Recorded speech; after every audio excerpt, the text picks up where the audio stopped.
welcome everyone. I am so glad you're here to spend the morning with us. The purpose of Genesis is to be a sanctuary for the soul grounded in universal truth. My name is Dave, and I am a practitioner and a ministerial student here at Genesis, and I will be hosting today. So I'm so grateful to be hosting. It's been so long since I've had a microphone, and I feel like I just want to talk and talk and talk, but we got a service to go. Our online host is Eric, so if you're watching on Facebook, please say hello to everyone in the comments, share your reactions, smile, like, or heart, whatever works for you, and make a connection. Let's all read our Genesis vision and mission statements together. Our vision. Genesis empowers everyone to express their authentic nature as unconditional love. And our mission statement. Genesis is an inclusive spiritual community that honors vulnerability, educates, celebrates, serves, and inspires our members, our community, and our world. Those are just so great. I love those. And now we'll go on to our announcements. Cool. So, if you haven't visited so far, Genesis has a booth at the Strawberry Festival. Cynthia and Rose are there today. So it is open till 4, so I invite you all to stop by after service and say hi. It is fun to be out in the community. I visited there yesterday. It's a great time. There's lots of good vendors and booths and food and lots of fun. So go out there and have a good time after service today. Coming soon, embodying our global vision. A 5-week course exploring diversity, equity, inclusion, justice, and belonging through the lens of science, mind, and the CS Global Vision. Classes meet Wednesday at 6 p.m. on Zoom from July 1st to July 21st. Tuition is $195 with an early bird rate of $165 if you register by June 1st. Registration is now available online. I highly recommend this course, and this is highlighted. I highly, highly recommend this course for anyone wanting to deepen their spiritual practice and create a shared global vision for our world. Our Labyrinth Walk on Saturday, July 19th. Join us for a powerful sermon and a meditation Labyrinth Walk with Dr. Mary Ellen Johnson. There will be an opportunity to experience a 30-foot labyrinth modeled after the ancient labyrinth at Chartres. Say that again? Chartres Cathedral. Thank you. Okay, I didn't get a pronunciation in here. That's great. Appreciate that. You will also have access to additional outdoor labyrinths and finger labyrinths for a finger labyrinth. That's, I don't know if had anybody ever done a figure labyrinth? Oh, thank you. Okay. Well, thanks for being my brain today, Jim. I appreciate that. Okay, for personal reflection, it is always an incredible experience to walk the labyrinth. We hope to see you there. So now we're going to introduce our first-time guest today. I'm so glad to be here with you all this morning. If this is your first time, we'd love to connect with you. We know everyone prefers a different method of communication. So you can fill out a connection card, drop in the offering basket in the service, or scan that cool little QR code. This will open up a personal line of communication. We want to provide you important information to give you everything you need to learn about Genesis and what we do here. If you have any questions, stop by the welcome table, and we'd love to chat and give you a free gift. All right, now that we welcomed our guests, let us welcome each other. We're going to get up, hug, namaste hands, whatever works for you. Let's get up and love and hug on each other.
Well, that's so wonderful.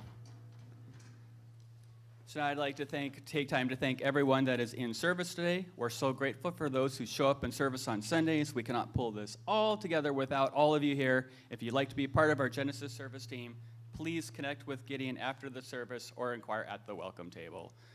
So for our setup and cleanup crew, we got Mike, Jim, Eric, and all the rest of the crew. Our morning greeter, I think we are all pretty much like greeting each other today, so I'm just going to give props to all of us as the morning greeters today.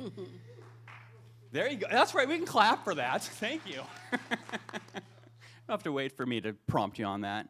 Projector and video, we have Gideon and Eric. Our online host is Eric, doing double duty today. Our sound tech is Jim Monson. Our offering is Gideon.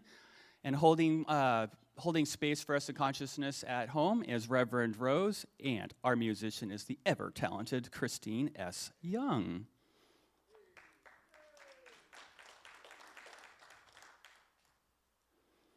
And with that, we will give it over to the talented ChristineEss Young to do our centering song, Breathe and Turn Within.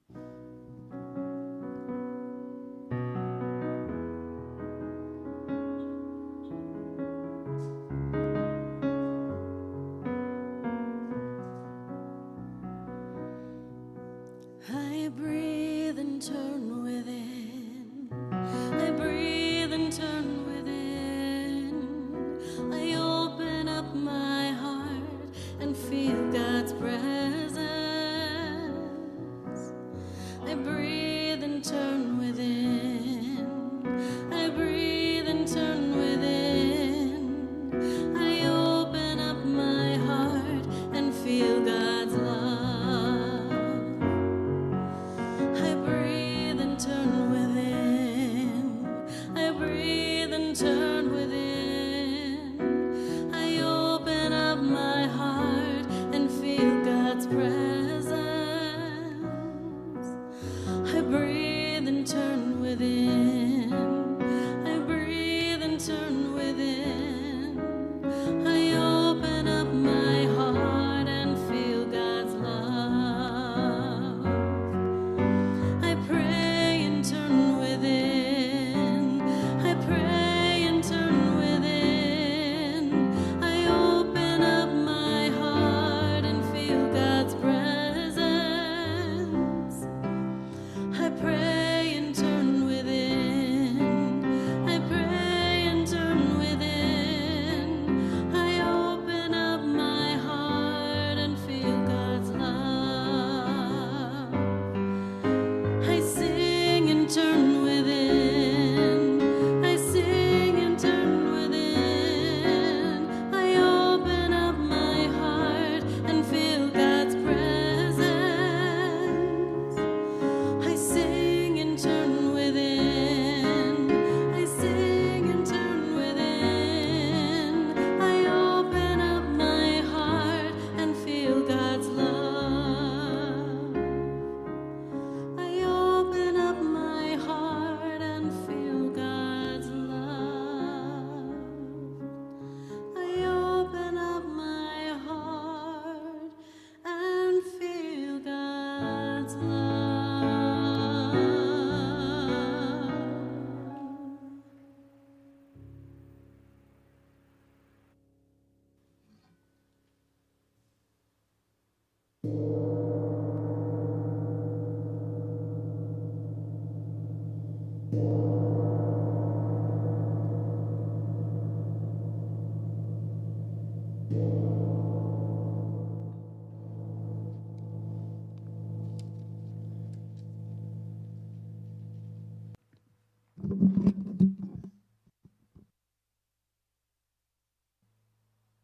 So today's reading is going to be an original piece, and it was written by one of my colleagues from ministerial school. He shared it on a ministerial retreat that I did last week, and I thought it was a very powerful poem and presentation, so I wanted to share it with you all here today. He gave me permission, so thank you, Rob.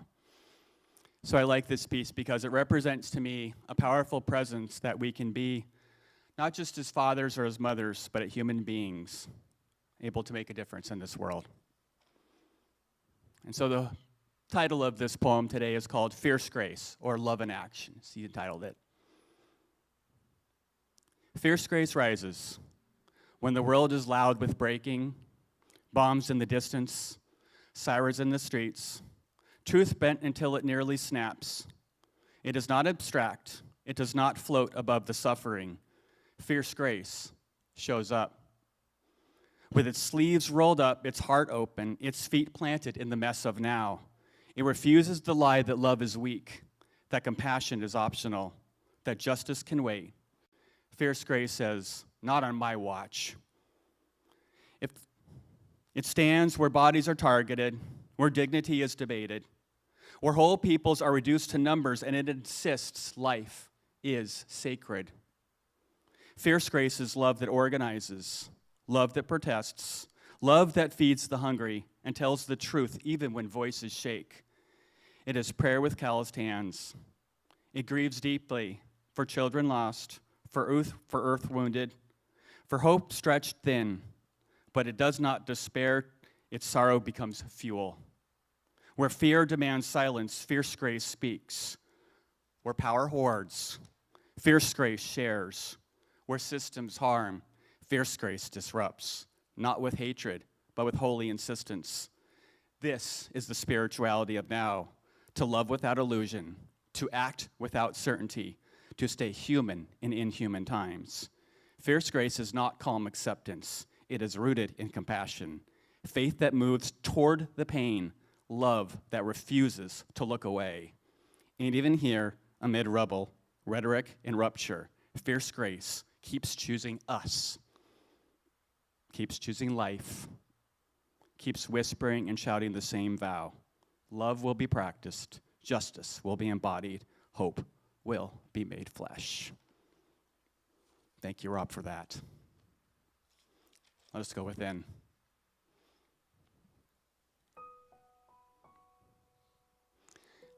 And so taking it into our hearts and just recognizing that divine presence,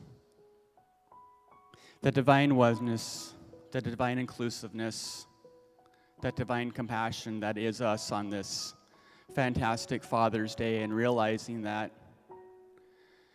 we just all are a part of that presence of God.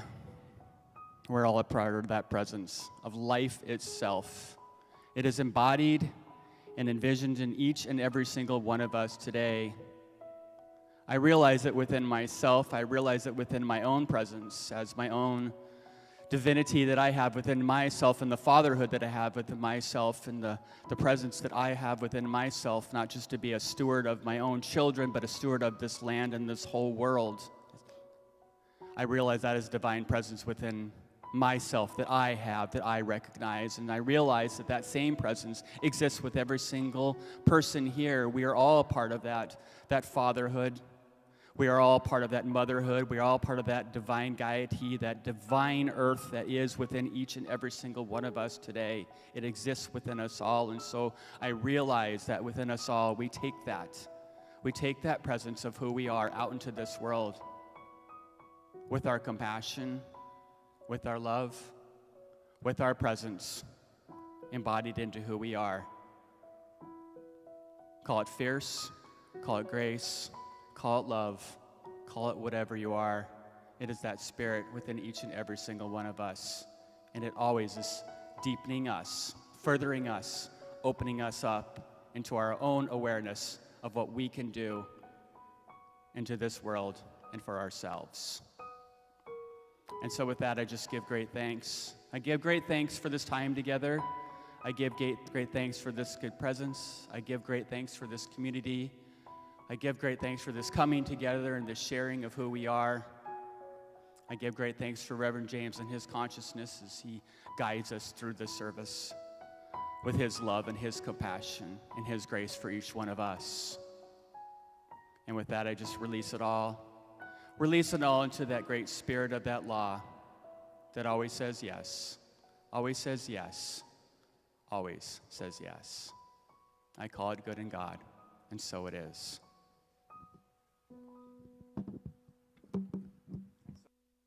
I give it over to the fantastic ChristineEss Young.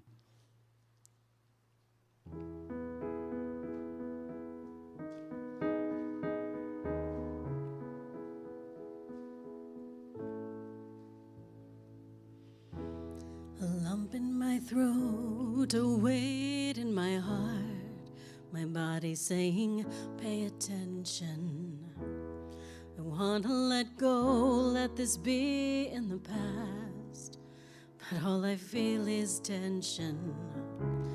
I guess we're not done, 'cause it feels unresolved. So let me say, I just want you to see me.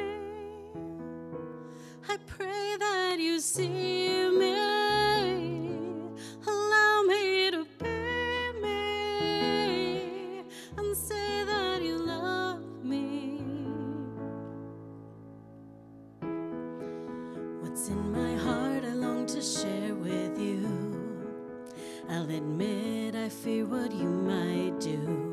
I don't need you to take my side, apologize or sympathize. I don't need a reaction at all. I just want to be heard. Please be open and hear me. I pray that you hear me. Allow me to be me and say that you love me. I want to share my heart without the consequence of you taking it personally. Creating intimacy by understanding what's inside me. Just to be known with nothing attached. Your gift to me is simply to know me. I pray that you know me. Allow me to be me and say that you love me. There is no hidden agenda. There are no lines to read between. Now all my cards are on the table. I just pray that you are able to simply understand. Take me by the hand and love me. I pray that you love me. Allow me to be me and say that you love me. Oh, let me see you, hear you, know you. Allow you to behind you and tell you I love you. Oh, let me love you, see, hear, and know you. Support you and abide you, and love you all my life. See you, hear you, know you, and love you.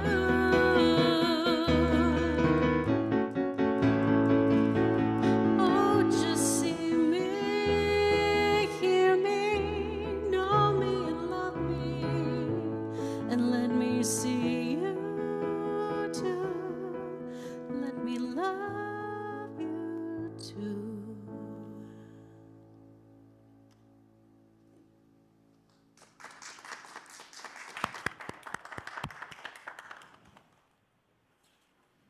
Thank you, ChristineEss. That is fantastic and leads us into our talk today. So happy Father's Day. Happy solstice. Today the sun rose at 5:11 a.m., 5 hours ago, and it will set at 9:11 p.m., 10 hours from now, 11 hours from now. And so we have today is 15 hours, 59 minutes, and 29 seconds long. So it's the longest day of the year. In Bellingham, I think they might have made it all the way up to 16 hours. But right here, we'll settle for 15 hours, 59 minutes, and 29 seconds. So this month, we're studying love It's higher, deeper love. Higher, deeper love for the whole month. Today we're talking about what's love got to do with it? And, what does love have to do with it? We'll explore today. I want to talk about Father's Day. Happy Father's Day, by the way. Anyone who is a father or has a father. Yeah, it's for all of us. Father's Day started with Sonora Smart Dodd was the one who made sure that we had a Father's Day. It was her father, William Jackson Smart. William Jackson Smart was a Civil War veteran who came out with his wife to live around Spokane. And they'd had 4 children, and she went into childbirth for the 5th one and successfully got a 5th child, but sadly lost mom. And then William Jackson Smart decided that he was going to be mom to all those kids. And so he brought up on his own, he organized the kids into a cooperative. So the older ones looked after the younger ones and helped them with a farm. And they got the town together, and everybody worked and brought those kids up, and they brought them up great. And when his youngest daughter, Sonora Smart Dodd, observed that there was a holiday called Mother's Day, she said, well, that's nice. What about Father's Day? I never had a mother. I have a father. And so she lobbied for this. And it's funny, one of my friends who my daughters grew up with married into the Dodd family, and they have stories about Sonora Smart Dodd. When she got an opinion into her head, you are going to hear it, and you're going to know why it was right. And there was nothing you could do except to honor that. And so by 1910, Spokane was celebrating Father's Day. And then Washington State shortly thereafter started celebrating Father's Day. So we're the first state to celebrate Father's Day. We've been doing it for 116 years. And eventually, it was Richard Nixon who signed the nationwide Father's Day holiday into law, into reality. And so now everybody in the nation gets to do it, but they are all Johnny-come-latelys compared to Washington State, and we have Sonora Smart Dodd, the woman who knew what was right and knew it had to happen.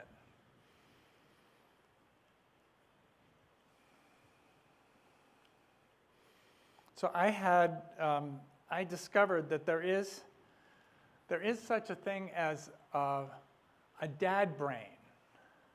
And a dad brain is something that is earned by dads. It's proportional to the dad's investment in the care of their family and children. So if you are, so dads who have little investment in their families don't really get a dad brain. Their brain stays the same as if they were single. And the more you lean into being one with the kids, the more you get the dad brain. And it's not a matter of practice or of time necessarily. In my case, it happened instantly. My first wife was pregnant with our first child. And I remember Sunday night, February 22nd, it was time to go to bed. I went to bed. And then she woke me up it seemed like I'd hardly closed my eyes. And she said, it's time to have the baby. And I said, no, it's not. Go back to sleep. And she took my hand and put it on her belly. And suddenly I was wide awake. I was like, oh, it's time to have the baby. And so we went and we phoned the hospital. And they said, it's not time to have the baby. You should start timing the contractions. But we timed them for an hour. And they were very regular and very powerful. So the hospital said, you're wasting your time, but you can come down here if you want. And we drove down to the hospital, and there was a light snow falling, just like little flakes sort of like the Seattle snow you get. It was in Connecticut, but it was foreshadowing our move to Seattle. And we went to the hospital and they said, oh, you're all the way dilated. Looks like you're ready to go. And a couple hours later, I was a dad. What was interesting was like at 5:25 a.m., I was just a guy in the hospital with, in the birthing room with my wife, thinking something crazy's happening. And then a minute later, there was this stranger who had moved into our life. I was like, oh my God. And I dropped, like part of my brain just like deactivated at that point so that it could be reused for everything fathers need to know.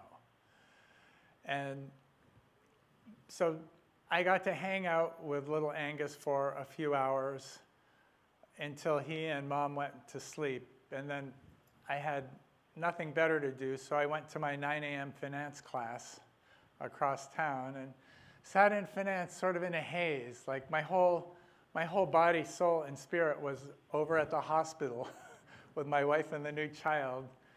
And I don't even know what we learned in finance. I know that we got together with my support group after finance, and we were talking about how to do the homework and what was going to happen. And in the middle of it, I was like, oh, I'm a father now.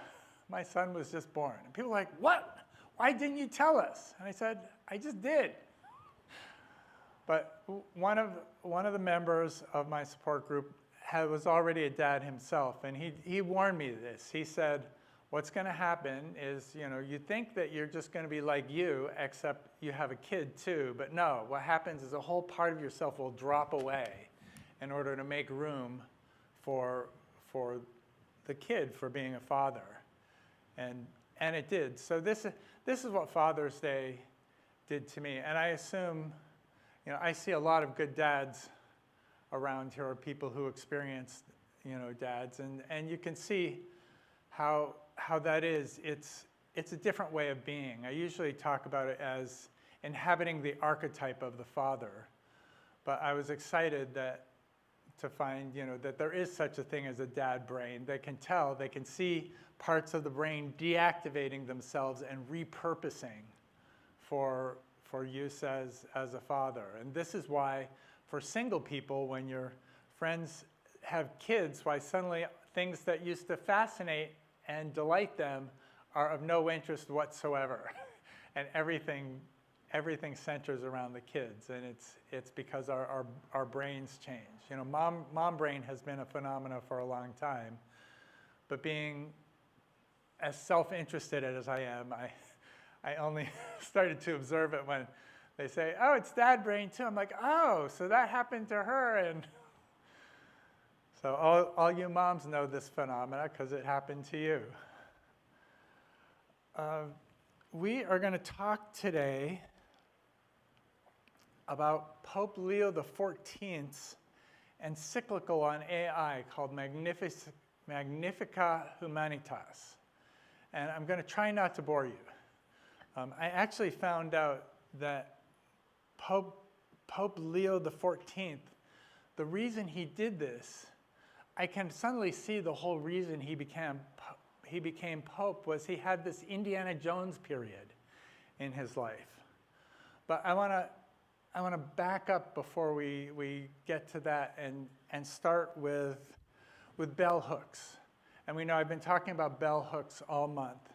She's an African-American woman who moved from rural Kentucky to Stanford and UC Santa Cruz and got a doctorate and wrote 30 books. And her thesis is that the best way to combat oppression in the world and to bring fairness is by example, is by bringing love and humanity into your friend group, into all your organizations. It's bottom-up organizing by example, bringing the love everywhere.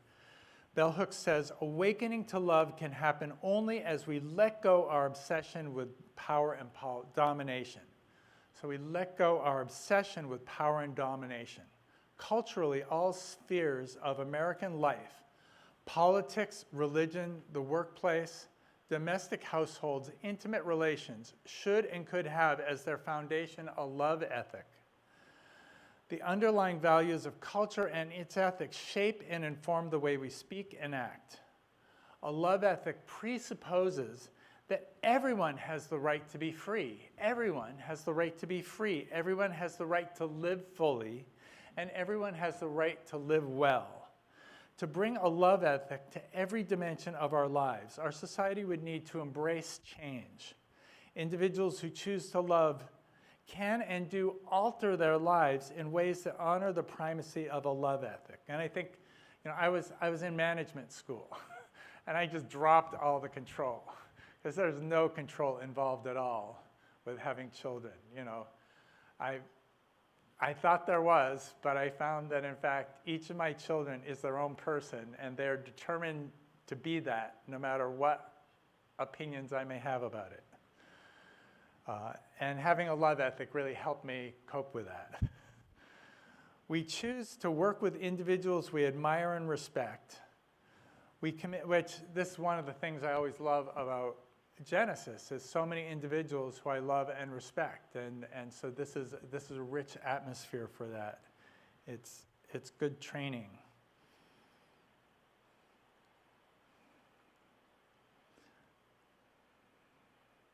We commit to giving our all to relationships, and we embrace a global vision wherein we see our lives and our fate as intimately connected to those of everyone else on the planet. Ernest Holmes said, if we would look for a God of love, we must look long and deeply into each other. Where we find a God of love is in each other. We must look away from the differences until we penetrate into the unity of the whole. Love alone reveals love. Hate but hides the gleam. So we can look and see, that we have a shared interior life. And we notice that love weaves through the human story. Marianne Williamson. How many people know Marianne Williamson? Oh, just about everybody. Okay. No.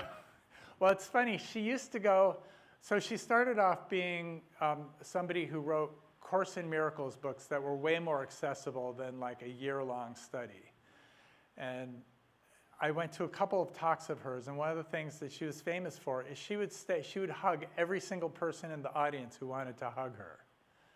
And so I remember waiting in line for a hug from Marianne Williamson, because this was her trademark, and she hugs as well as anybody in this room. So she's got that going. She moved to a new career as spiritual leader of Unity Renaissance in Detroit, which at the time got close to 2,000 people for every Sunday service. I think they did 2 Sunday services.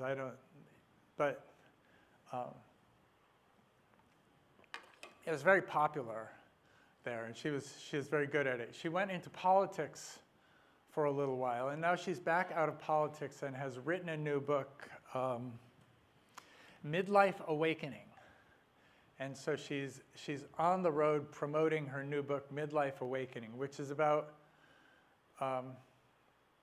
really it's sort of the normal thing to do in India, is to awaken later in your life. Awaken to the goodness that you are, awaken to the wonder of the universe. And so I haven't read the book. I thought she was still in politics. Until I looked her up and I said, oh, a new book. I don't have time to read it before the sermon, but it's got a good name.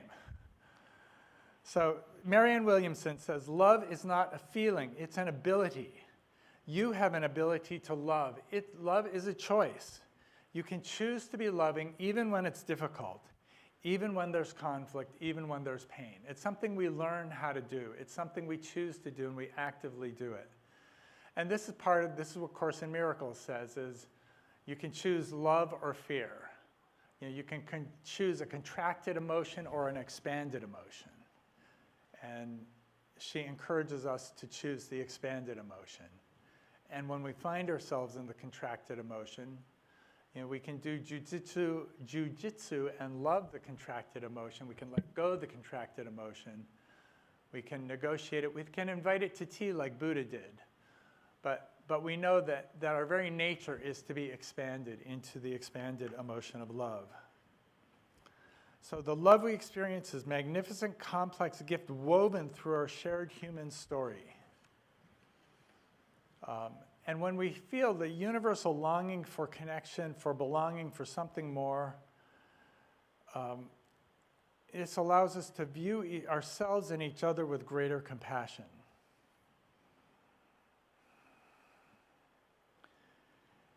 And we also have a shared interior life. Like on outside, we look so different and we act differently, but inside, we all have that godness, that individualization of God. So Pope Leo XIV, I'm going to talk about how he came up with his Magnificat Humanitas. So he was born in Chicago's South Side as Bobby Francis Prevost, in 1955. He grew up, he went to Villanova University, and then he actually went to the Catholic Theological Seminary and then the Pontifical Academy of St. Thomas Aquinas. So he spent a long time going to school. He was a school guy. And then he got sent to Peru. And I'm glad he got sent to Peru. My father-in-law spent a year of his graduate study in Peru in a tiny little village. My father-in-law did it in the 1950s. Pope Leo did it later in 1987. But as a grad student in Peru, my father-in-law got to hang around with these Peruvians. And one of the things he noticed is that they had a long way to go to church. And when it was time to go to church, what they would do is they went barefoot like all the time everywhere, but they'd take their special flip-flops to town so that they'd walk all the way like miles down these mountains barefoot until they got to the steps of the church. And then on the steps of the church, they'd put on their shoes, their finest shoes, so that they could go in and hear the Catholic service. When I'll call him Pope Leo, just because that's how we know him. I don't want to call him Bobby. When Pope Leo showed up in Peru, he was excited about learning what Peruvian life was like, except a disaster struck. It was an El Nino. There was torrential rains, and torrential rains, so torrential they washed away the crops, they washed away the roads, they washed away the villages. And so he'd go into the mud, and he helped rebuild the villages, rebuild people's homes, try to fix the fields, and he'd arrange for food and medicine to make it up into the villages. It turned out that wasn't the only problem he had to solve. There was a guerrilla army called the Shining Path. They were Maoist, and what they did, they bombed churches. They killed any foreign priests they found around the villages, like our own Pope Leo, who, as you know, spoiler, he survived. And they were really brutal to people, but the government would then come in and be really brutal and destructive back. And so you had these two armies that were fighting a war against each other, but they were doing it in a place where these people were just trying to live. And so Pope Leo reorganized the parishes to solve the problem that my father-in-law recognized. He made the parishes much smaller so that people didn't have to travel long distances because there were guerrilla armies and there were national armies ready to kill them.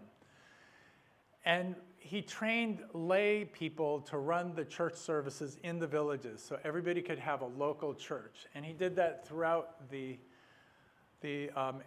throughout Peru.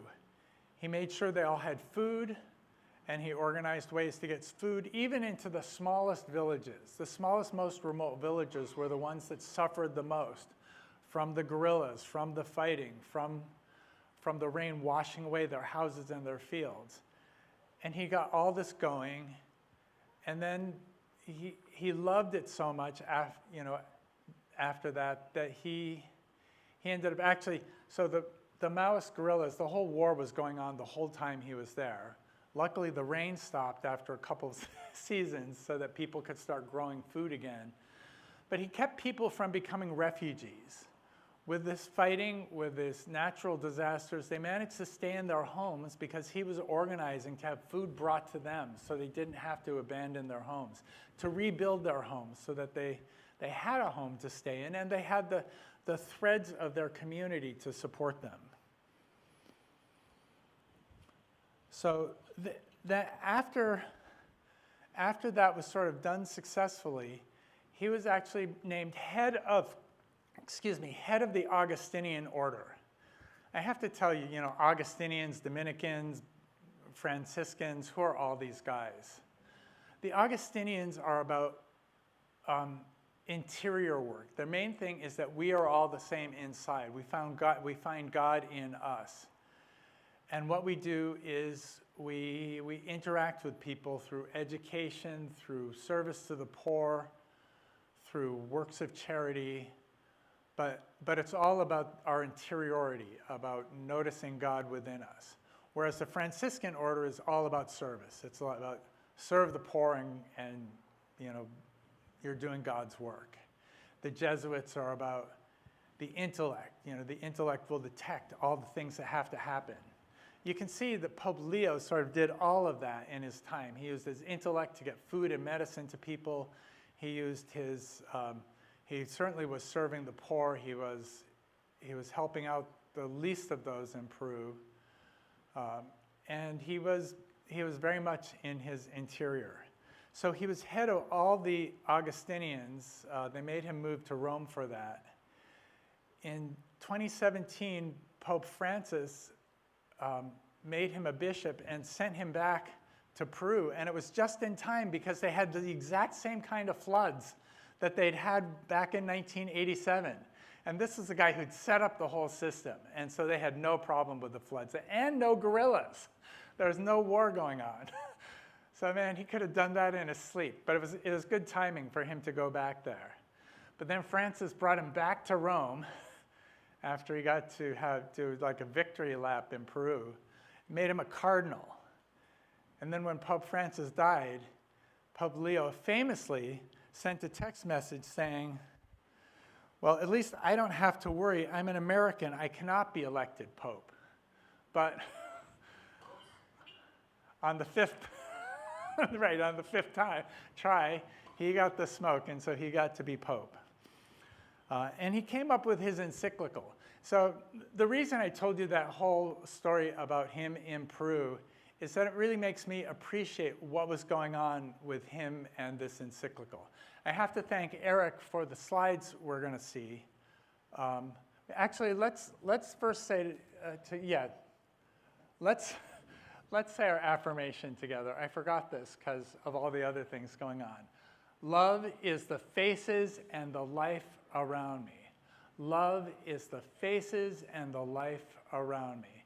And certainly Pope Leo, when he was in Peru, he saw the faces of these guys whose villages were being wiped out, and he was like, all he saw was love, and he got them to work together and rebuild in place. And they didn't want to get revenge on the government or the guerrillas. They just wanted to love everybody. So let's do the next slide. So this, he says, the fundamental choice of our era is architectural, Babel or Jerusalem. So the Tower of Babel, famous story in the Bible, Babel means of gods.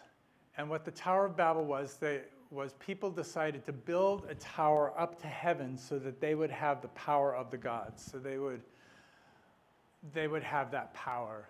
And in the story, as they build, God changes their language so they can't understand each other anymore, and they wander off, leaving Babel incomplete.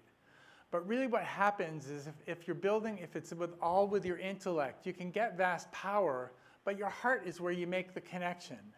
And I think when their hearts stopped speaking the same language was when they lost the connection.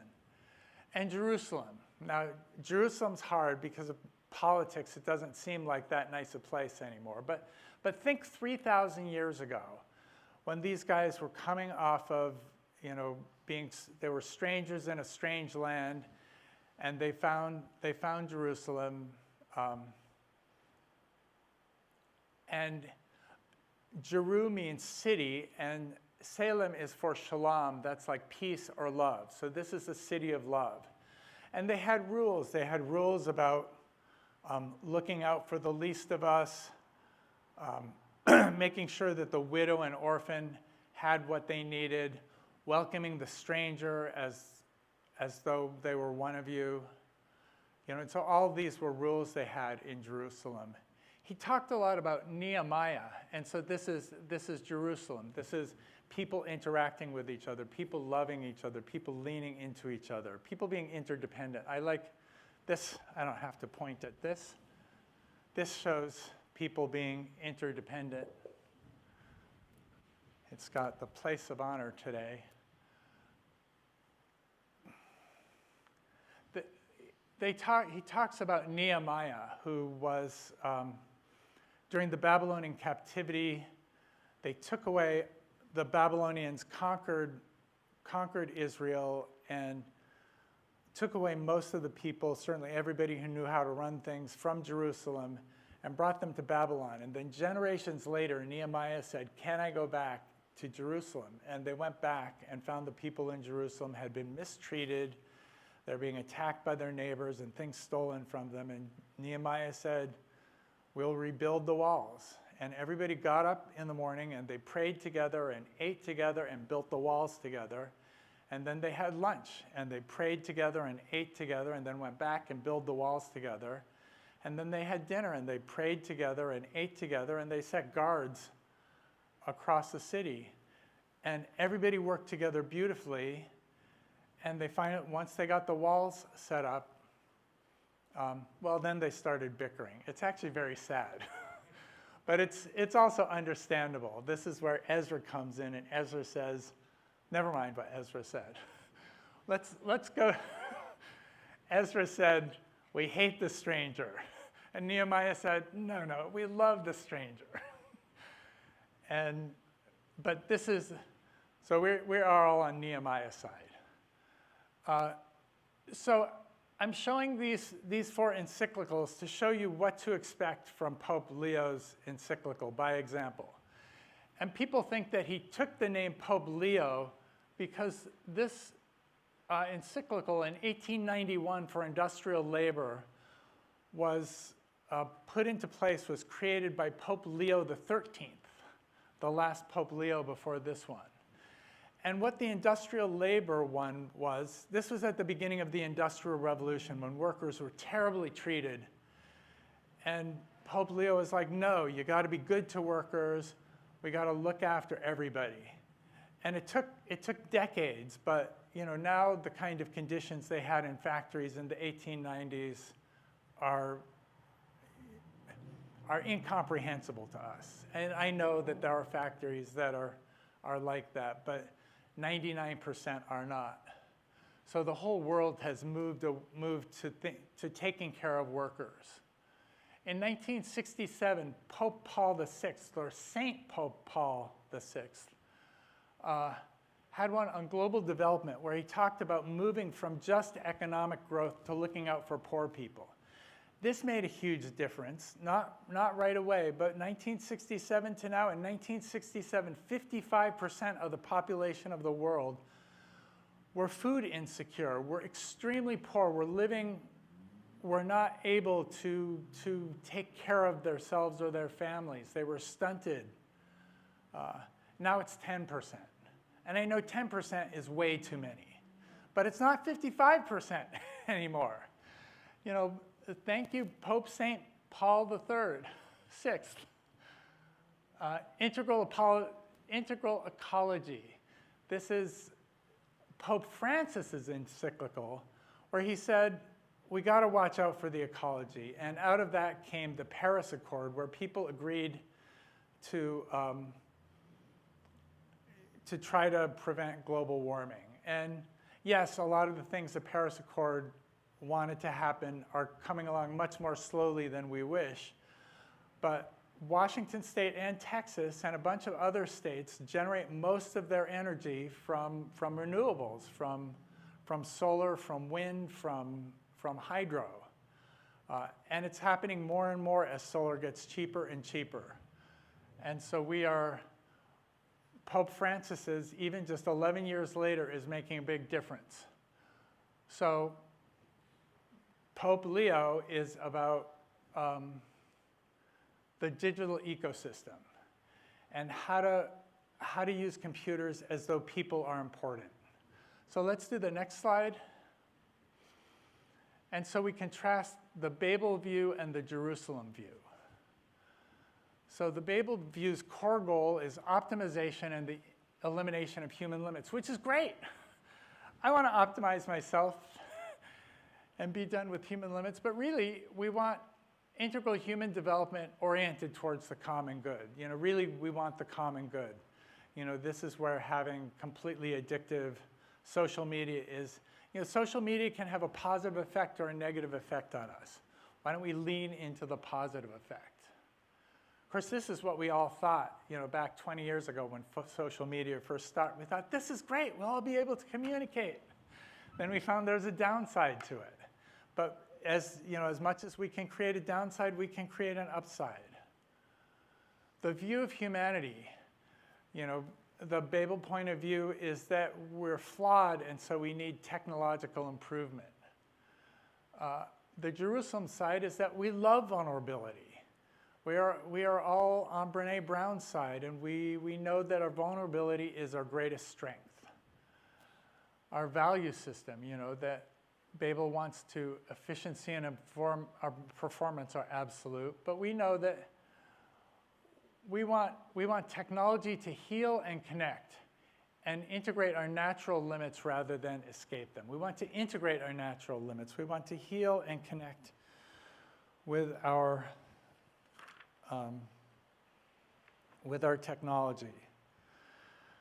So we know that love is, so Pope Leo did this because he saw the Maoist rebels and the government were fighting for control of the money. They weren't thinking about all the people who were dying as a side effect of their war. It isn't that their goals were necessarily bad, but they had their priorities in the wrong order. And Pope Leo saw that. And you can see how his experience with the rebels, his experience with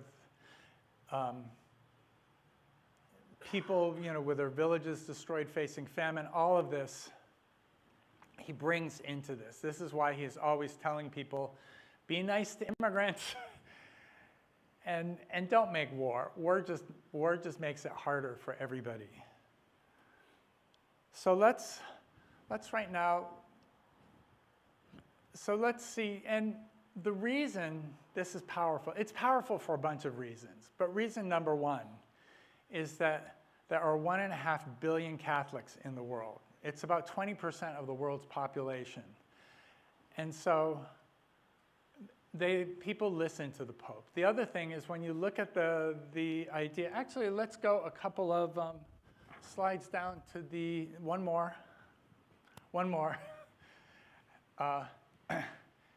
His encyclical, Jerusalem's up here. And the Babel is not really on the rat race side, but it's sort of in the in-between side. So it's better than rat race, but really Pope Leo's is up on the sort of paradise on earth side, so the expanded side.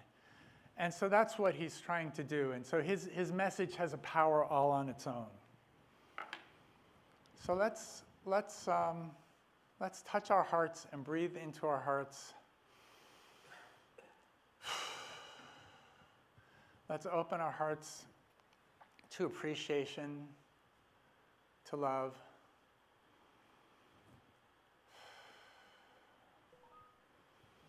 And as we notice that our hearts fill with love, filled with appreciation of each other,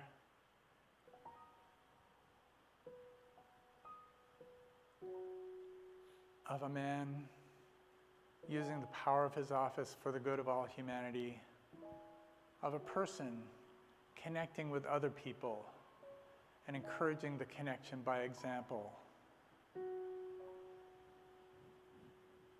of a group of people working together to make it so we can have nice things. We can control our destructive impulses, and we can activate and expand our positive impulses. And we feel the love filling our bodies and filling this room. I notice love from this room connecting with me and filling everybody within my earshot, because we know love exists outside of time and space. So wherever and whenever you are hearing this, you're part of this connection.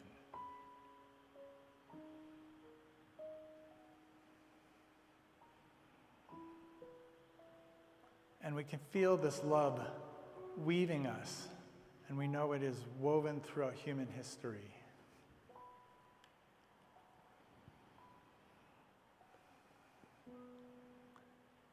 And we feel love inside of us expanding and radiating outside. And we feel the illuminating power of love radiating from us, radiating between us.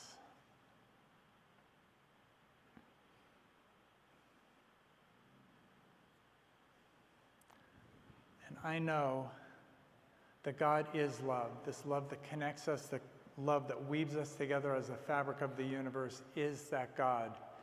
And that God is individualized as me. And I see this God individualized as everybody in my perception. Everybody in this room, everybody listening to this, everybody we know outside of this building has that love of God inside, that love that connects, that love that brings together, that love that illuminates. And I am so grateful for that love. I'm so grateful for that teaching. I am so grateful that we have some nice leaders. We can have nice things. And I am grateful and appreciate those nice things we have. And I release and let go into the law, which always says yes, and operates with mathematical efficiency to empower us, to enfold us, to surround us, to connect us, to watch over us, to love us, now and forever. And so it is.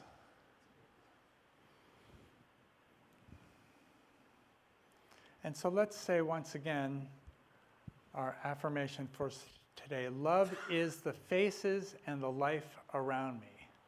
Love is the faces and the life around me.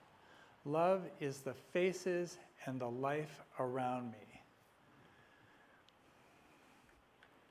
And now it's time for us to fill out our prayer cards, which if you're at home, you can find your prayer window on GenesisCSL.org.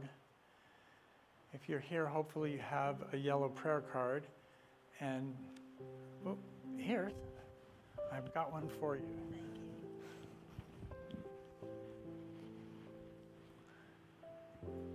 And so I encourage you to write down any prayers that you've manifested, anything you're grateful for, anything you see of wonder and joy in the world. And these prayer cards will go to our practitioner corps, who transmute them into a powerful message to the law, which will serve and protect and enfold and surround you.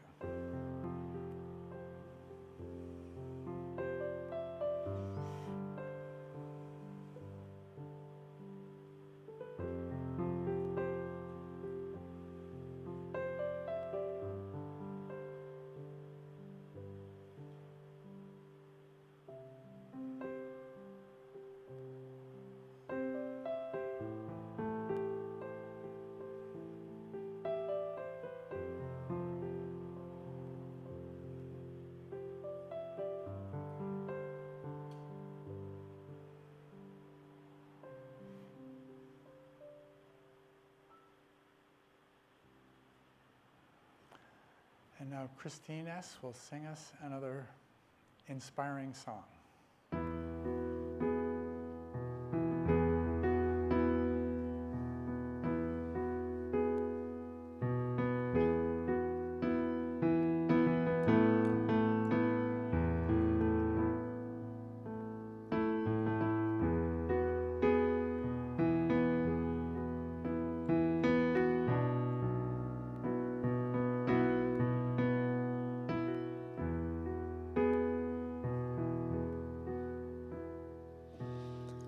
When your soul feels the passion, rises up in the magic. When your joy overflows and you're filled with compassion, that's love. That's love.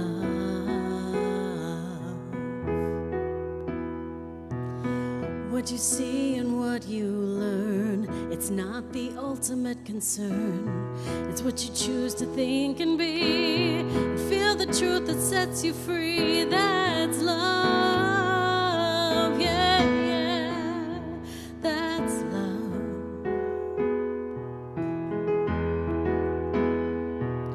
Allow it to flow. Go ahead and get out the way. Let your night turn into day. Allow love to take control. It's about what moves your soul. What moves your soul, right? That's love,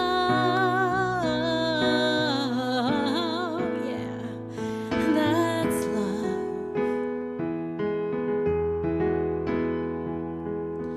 When you offer forgiveness and let go of resistance, when you seek to understand and you lend a helping hand, yeah, yeah, that's love.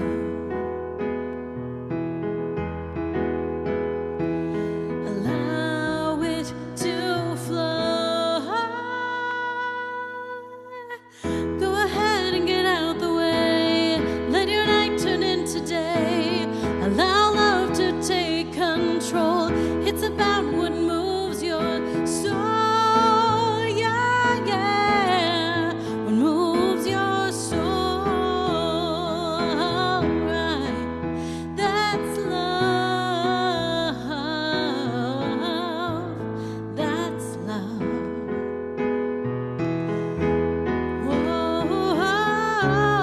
it's the reason for living. It's why you deserve it. Oh, it's receiving and it's giving. Listen now when you hear the call. That's love. That's love. Yeah, yeah. That's love.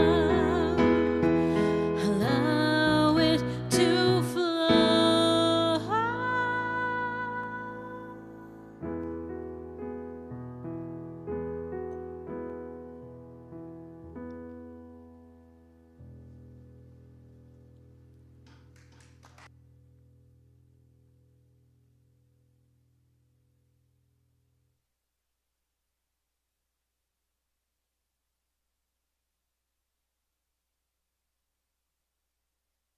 I will turn the mic back on. Sorry about that. That was getting a little bit of feedback, weren't you there? Wasn't it earlier? Made you kind of sound like God. There's kind of like God in the room, though. Like, I don't know. It's kind of cool. Anyway. What? No. I'm not blaming you. It was really neat. I don't know. All right. Okay, so now we'll go on to our offering time. So this is an invitation to participate in circulation, to connect with abundance and generosity. Please take a moment to offer your financial gift. Your gift is tax deductible. If giving cash, include your name on the envelope to have the amount added to the end of your statement. If you're online, please visit our website at GenesisCSL.org and use the donate button. You can use your QR code on the screen. You can text to give by sending an amount to the number on the screen. Your contribution makes all of this possible, and I love this. This is our new tagline. You are loved, you are appreciated, and you matter.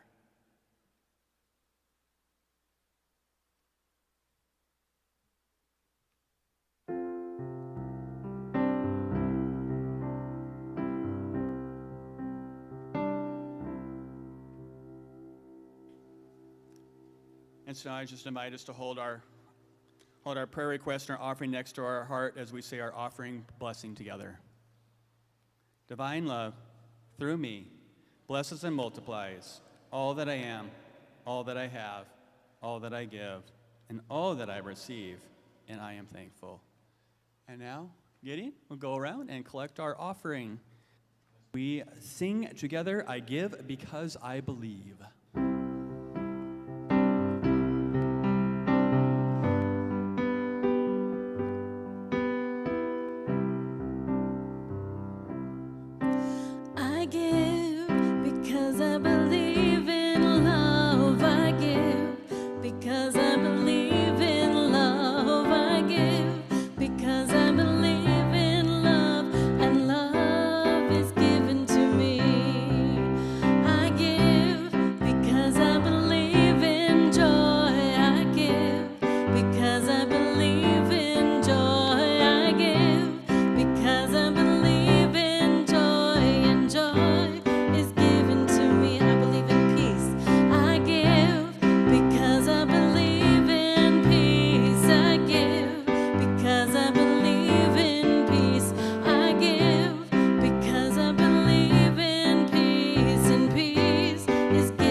Because I believe in love, I give.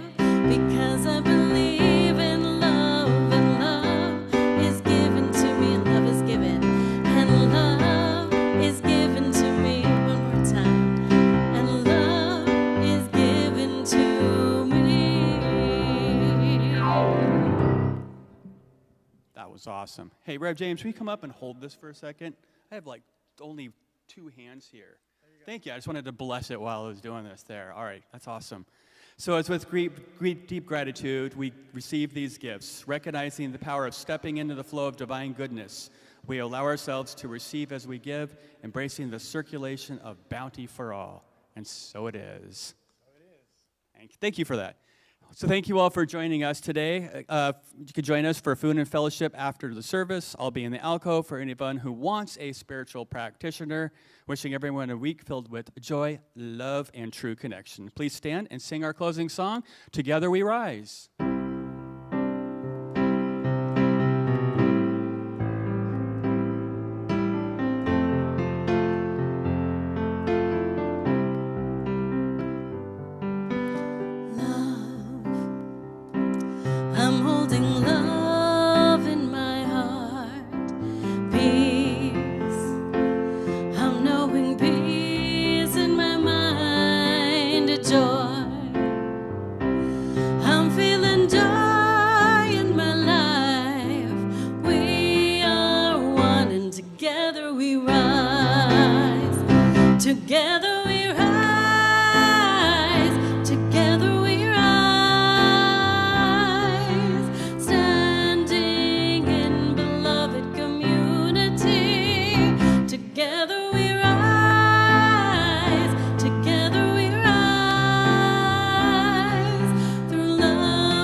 Together we rise, together we rise, together we rise,